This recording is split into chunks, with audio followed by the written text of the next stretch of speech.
Olá, meus queridos, eu espero que vocês estejam bem. Em nossa primeira aula de filosofia, nós vamos retomar alguns conteúdos que nós já vimos em nossas aulas presenciais e aprofundar o nosso conhecimento. Antes de tudo, é importante que vocês tenham em mente que a filosofia se debruça sobre 4 áreas do conhecimento: a filosofia política, a filosofia estética, a filosofia ética e a filosofia da ciência, objeto das nossas aulas daqui em diante. Tá? É importante que vocês saibam que a filosofia também se debruçou sobre o estudo do conhecimento científico e os métodos utilizados nele. Ptolomeu era um matemático e astrônomo grego que vivia no Egito. Ele foi responsável por desenvolver a teoria geocêntrica, segundo a qual a Terra era o centro móvel do universo, em torno do qual todos os outros corpos celestes e planetas se moviam. Ele escreveu sua teoria em sua principal obra, intitulada Almagesto. A teoria geocêntrica de Ptolomeu só foi substituída pela teoria heliocêntrica de Copérnico no século XVI, o que significa que do século II depois de Cristo até o século XVI foi a teoria geocêntrica que vigorou no campo científico. Foi Nicolau Copérnico o primeiro a questionar a teoria geocêntrica de Ptolomeu e dizer que ela estava equivocada.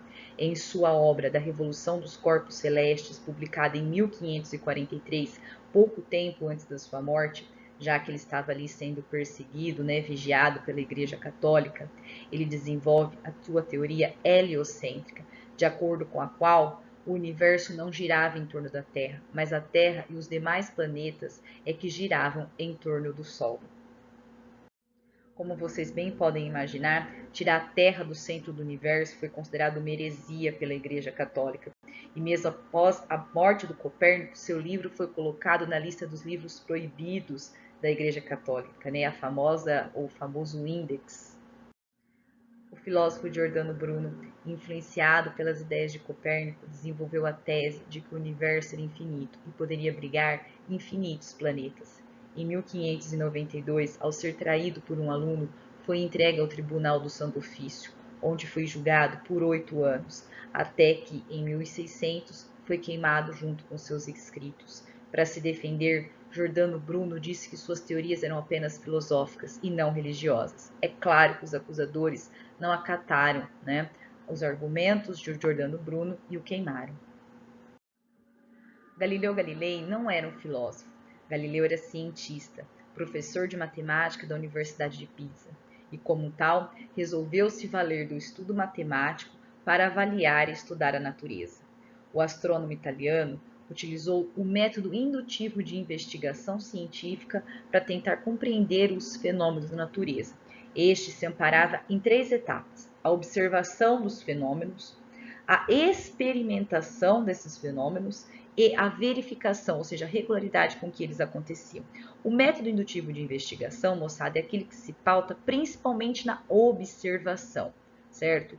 Ele está partindo de observações particulares que dão um salto no tempo. Esse salto não é amparado em nenhuma experiência sensorial para que a gente consiga chegar finalmente a uma conclusão. Vamos a um exemplo. Imaginem que durante 30 dias a professora Bia entra na sala de vocês, destaca uma folha do caderno de um aluno, amassa, faz uma bolinha, estica o braço, abre o vitrô e solta essa bolinha pela janela. Imaginemos que ao longo de 29 dias, essa bolinha cai em uma trajetória retilínea, do vitrô de vocês até o chão, não sofre deslocamento do vento e não pega em ninguém. No 30º dia, eu faço o mesmo procedimento, destaco a folha do caderno, amasso uma bolinha, abro o vitrô, estico o braço e pergunto aos meus alunos: o que vai acontecer?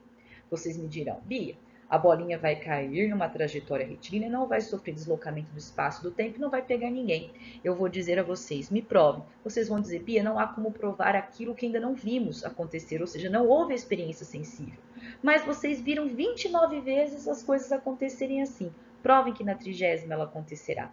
Observem que o método indutivo ele não é tão seguro quanto o método dedutivo desenvolvido futuramente por René Descartes. Ainda assim, Galileu Galilei se valeu de grandes realizações ao utilizar o método indutivo de investigação científica. Ele conseguiu elaborar a lei da queda livre dos corpos, segundo o qual, no vácuo, A aceleração de um corpo em queda livre é constante, independentemente desse corpo ser leve ou pesado, grande ou pequeno. Ele também construiu e aperfeiçoou um telescópio com o qual fez várias observações astronômicas que levaram a descobrir o relevo montanhoso da Lua, os 4 satélites de Júpiter, as diferentes formas de Saturno e as fases de Vênus e a existência das manchas solares. Aí vocês me perguntam, Bia, mas o Galileu não foi perseguido pela Igreja Católica? Ele foi sim, a exemplo de Copérnico, a exemplo de Giordano Bruno. O Copérnico só não foi queimado pelas fogueiras da Santa Inquisição porque morreu antes, né? Publicou a obra pouco tempo antes de morrer. O Giordano Bruno morreu ajoelhado. A sentença foi lida com ele de joelhos. O Galileu negou tudo que tinha escrito, pediu perdão para a Igreja Católica frente ao julgamento no Tribunal do Santo Ofício para que pudesse continuar produzindo conhecimento científico. Moçada, a nossa aula de hoje termina por aqui. Eu espero que vocês tenham gostado. Qualquer dúvida, vocês podem me reportar tanto no WhatsApp quanto por e-mail. Até a próxima!